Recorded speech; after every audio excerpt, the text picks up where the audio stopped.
Anda kembali menyaksikan Apa Kabar Indonesia Malam. Kita lanjutkan diskusi kita malam hari ini. Pertanyaan menggantung saya tadi untuk Pak Alex. Pak Alex bisa merespon terlebih dahulu mengenai statement yang disampaikan oleh kedua narasumber. Termasuk juga ada kemajuan nih Pak Alex, di mana Kementerian ATR BPN ini sudah secara resmi mencabut begitu SHGB dan juga SHM yang ada di perairan Kabupaten Tangerang, Banten. Respon dari Komisi 4 DPR RI seperti apa Pak?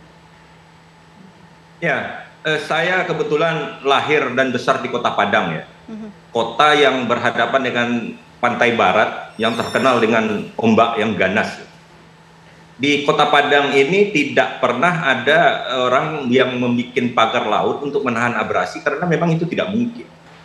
Yang kedua, tidak ada yang mengurus sertifikat tanah musnah akibat abrasi. Banyak tanah di Kota Padang ini yang hilang karena abrasi. Ya karena tidak ada yang mengurus sertifikat karena memang tidak ada pengembang yang berminat mungkin untuk membangun atau membuat reklamasi di sini. Nah, jauh daripada soal sertifikat yang kemudian sudah muncul diungkap oleh Pak Menteri ATR BPN, asal mula kan isu ini adalah soal pagar laut. Nah, di pagar laut ini sampai sekarang itu belum juga diungkap siapa pelakunya.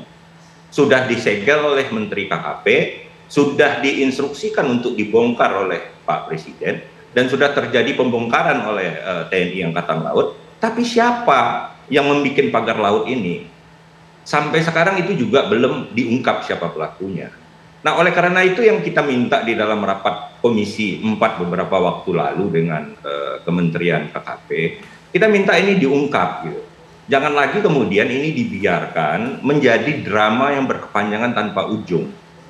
Ibaratnya ya kalau sesuai tema TV One hari ini siapa yang bermain gendang, yang kita tanya itu bukan pemainnya, yang kita tanya itu adalah dirijennya, karena dalam permainan ini ada yang main gendang, ada yang main trompet, ada yang joget-joget gitu. Nah, dirijennya siapa? Apakah ada kaitannya pagar laut ini kemudian dengan tanah sertifikat yang muncul? Ya kita juga belum tahu gitu. Tapi intinya adalah kalau kami dari Komisi 4 itu concern kami adalah soal pagar laut. Demikian. Baik, dengan apa yang dilakukan oleh Kementerian ATR BPN mencabut sekitar 50 SHGB dan juga SHM ini bisa dikatakan sebagai solusi, tapi ditahan dulu Pak, karena kami akan mengajak Anda pemirsa untuk mendengar laporan terbaru langsung dari lokasi. Sudah dari kami Felicia Melinda di sana. Felicia, silakan dengan laporan Anda. Ya, Vena dan juga pemirsa, untuk proses pembongkaran pagar laut yang membentang di Kabupaten Tangerang, Banten saat ini sudah selesai dilaksanakan tadi sekitar pukul 16.00 waktu Indonesia Barat atau sekitar pukul 4 sore.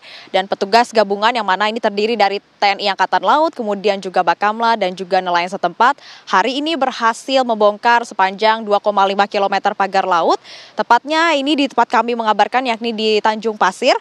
Dan tadi menurut keterangan dari Danlantamal 3 Jakarta, yakni Brigjen TNI Hari Indarto, mengatakan bahwa pada hari ini memang cuaca ini sangat baik. Kemudian ada titik di mana proses pembongkaran dihentikan, yakni di Kronjo, karena memang di Kronjo sendiri tadi ia mengatakan bahwa cuacanya kurang bersahabat karena hujan badai, sehingga untuk pembongkaran pagar laut sendiri ini dilakukan hanya di 2 titik, yakni di Tanjung Pasir dan juga di Mauk.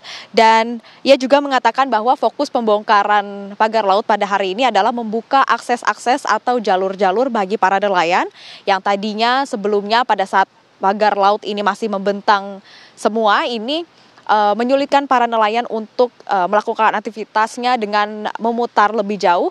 Namun pada saat hari ini sudah terbuka akses-akses tersebut, sehingga para nelayan ini sudah dapat mengakses dan juga melaut seperti biasanya, mencari ikan di laut.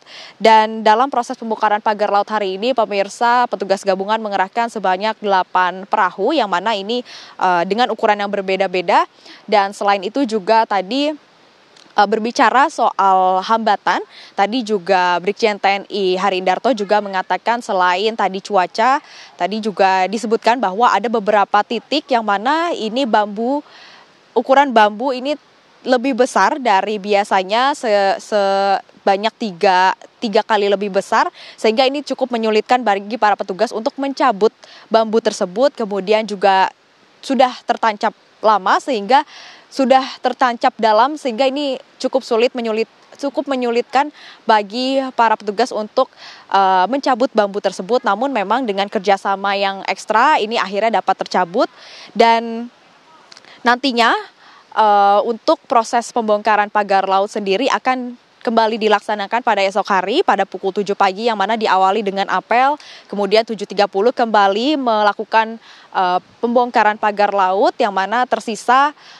sekitar 15 km lagi dan TNI Angkatan Laut ini optimis nantinya untuk setengahnya atau 15 km pagar laut yang belum terbongkar ini akan dapat dibongkar dalam sisa waktu 5 hari yang mana untuk tenggat waktunya sendiri memang 10 hari pencabutan dan ini tersisa 5 hari sehingga TNI Angkatan Laut akan berjibaku dan juga beroptimis bahwa nantinya pagar laut 15 km sisa pagar laut ini akan dapat dicabut pada 5 hari ke depan. Demikian Vena dan juga pemirsa, saya kembalikan lagi pada Anda di studio. Baik, proses pembongkaran pagar laut ini kembali dilanjutkan untuk kemudian membuka akses nelayan. Terima kasih banyak Felicia Amelinda atas laporan Anda. Selamat kembali bertugas. Ya, kita lanjutkan diskusi kita. Saya mau kembali ke Pak Alex. Pak Alex, dengan adanya tindakan ya yang dilakukan oleh Kementerian ATR BPN, ini bisa dibilang menjadi sebuah solusi kah Pak? Atau sebetulnya ada solusi yang lain begitu yang sebaiknya dilakukan untuk mengatasi polemik pagar laut ini? Ya, saya rasa itu solusi sementara ya.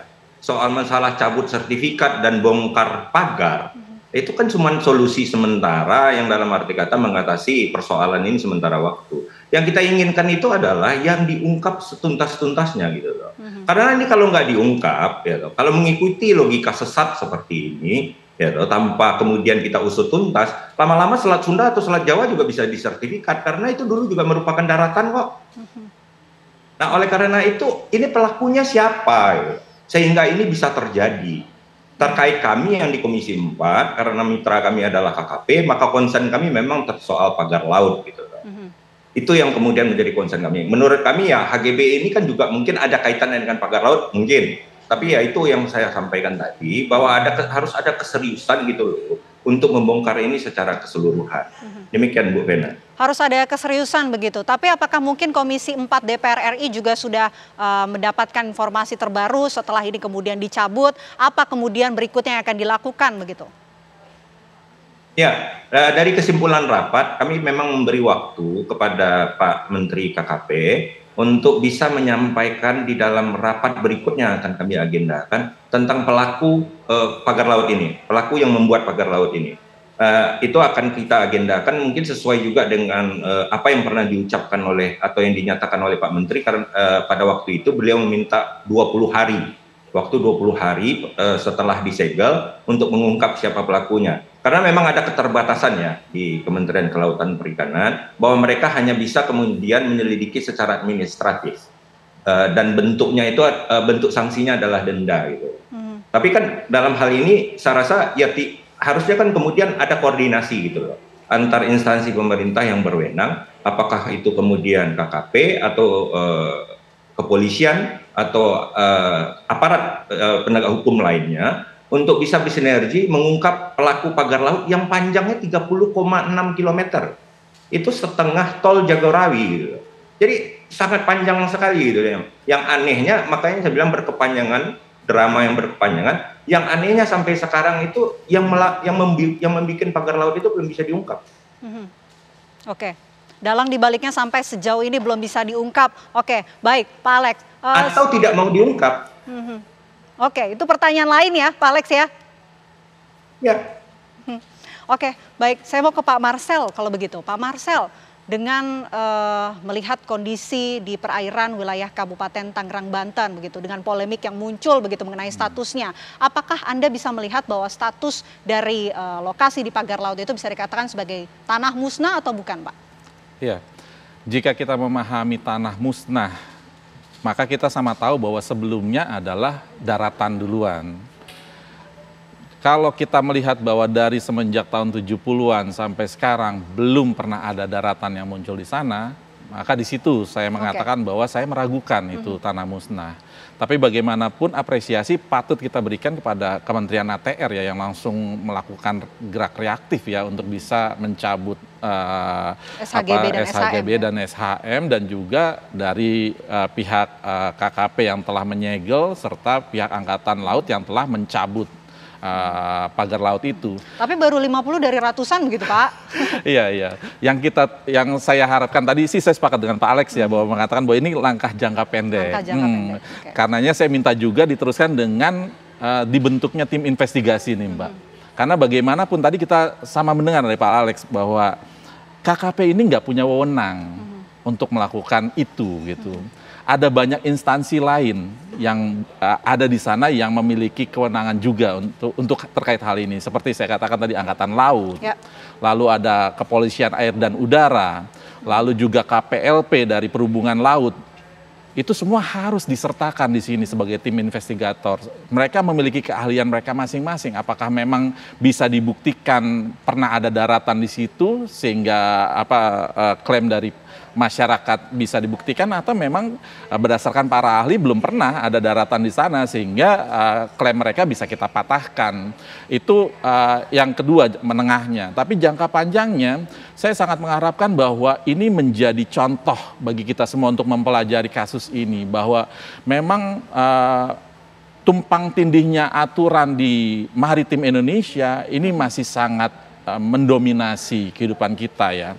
Karenanya penting bagi kita untuk bisa mensinergikan aturan-aturan yang ada terkait dengan maritim ini. Dalam catatan saya ada 24 aturan yang tumpang tindih di maritim dan hal inilah mungkin salah satu penyebabnya sehingga para pihak atau aparat penegak hukum nih saling menunggu karena kewenangan mereka saling tumpang tindih di sana. Kurang lebih demikian Mbak Fena. Kewenangannya sampai masih tumpang tindih, tapi nanti mungkin bisa direspon oleh Pak Alex, tapi sebelumnya saya mau ke Pak Agustan terlebih dahulu. Pak Agustan, dari Anda dengan peta satelit begitu ataupun kondisi analisa yang sudah Anda lakukan, apakah Anda melihat juga mengenai dampak dari proyek pagar laut ini terhadap ekosistem pesisir maupun di kawasan konservasi sekitarnya, adakah dampak yang sudah terlihat begitu, Pak Agustan? Kalau dampak masih belum terlihat karena citra satelit yang kami miliki yang detail itu masih dalam jangka waktu dari 2016 ya, mungkin belum begitu terlihat. Tapi kalau berbicara masalah tanah musnah dan abrasi, sebenarnya ada contoh yang menarik di sebelah sebelah timurnya Jakarta di Muara Gembong. Itu contoh yang paling nyata tentang abrasi pantai. Di situ biasa kalau menjadikan kasus ya. Tapi untuk di sebelah pesisir pantai Tangerang ini itu bukan tanah abrasi sebenarnya, justru masalah akresi yang muncul di muara sungainya itu. Itu dengan jelas dari citra satelit bisa terlihat Mbak Fena. Oke, seberapa dalam Pak kemudian ini bisa terlihat dan juga bisa memberikan kesimpulan begitu dampak secara keseluruhan? Sebenarnya kalau mempengaruhi ekosistem pantai sebenarnya ya seperti disampaikan oleh Kapten Marcel tadi bahwa laju sedimentasi itulah sebenarnya yang mempengaruhi ekosistem di morfologi di pantai itu ya. Jadi di situ kan ada muara sungai Cisadane ya. Itu kalau kita melihat muatan-muatan yang dibawa dari aliran dari hulunya itu kan yang akan mempengaruhi. Kalau itu di bendung, mungkin itu pakar pesisir yang akan berbicara nantinya ya. Kalau kami mengamati dari citra satelit, kita bisa mengamati laju sedimentasinya seperti apa, muatan-muatannya, bagaimana kita melihat bagaimana bentuk pantai di muara Cisadane itu berulah mengantisipasi dari laju sedimentasi tersebut. Mungkin seperti itu Mbak Fena. Oke, adakah mungkin Pak analisa lain yang bisa ditangkap dari peta-peta satelit tersebut? Kalau dari tangkapan citra satelit, kita bisa melihat time series dari waktu ke waktu, perkembangan pagarnya itu mulai kapan ya. Kalau dari citra satelit yang kita lihat, misalnya mulai dari tahun 2022, 2023 itu sudah mulai berkembang, bahkan pernah hilang tapi ada dipasang lagi. Itu secara series terlihat dengan jelas dari citra yang tersedia secara free sebenarnya. Jadi kalau ada yang ingin mengulik itu secara bersama-sama itu sangat terbuka datanya ya. Oke. Dan bisa kita melihat perkembangannya secara time series tersebut. Apakah memang dari awal Pak untuk pembangunan pagar laut yang tadi dikatakan dari 2020 kemudian 2023 itu memang panjangnya seluas seperti yang sudah berdiri seperti saat ini 30,16 km begitu? Bertahap kalau kita melihat dari citra itu kita lihatnya itu mulai dari Kohot dulu, kemudian bergerak ke arah timur, kemudian secara paralel ada di sebelah barat, kemudian di sebelah timur muncul lagi, baru nyambung secara sempurna itu di bulan Juli 2024. Oke, baik itu analisa tentunya dari peta satelit mengenai kondisi di wilayah perairan Kabupaten Tangerang, Banten. Saya mau kembali ke Pak Alex. Pak Alex, ini mungkin merespon yang dikatakan oleh Pak Marcel ya, bahwa ada kewenangan yang tumpang tindih. Nampaknya banyak begitu pihak yang ingin ikut andil menyelesaikan polemik ataupun kasus pagar laut ini. Tapi sebetulnya siapa yang paling berwenang? Ditahan nanti ya Pak Alex ya. Usai jeda kami kembali saat lagi. Tetaplah bersama kami di Apa Kabar Indonesia Malam pemirsa.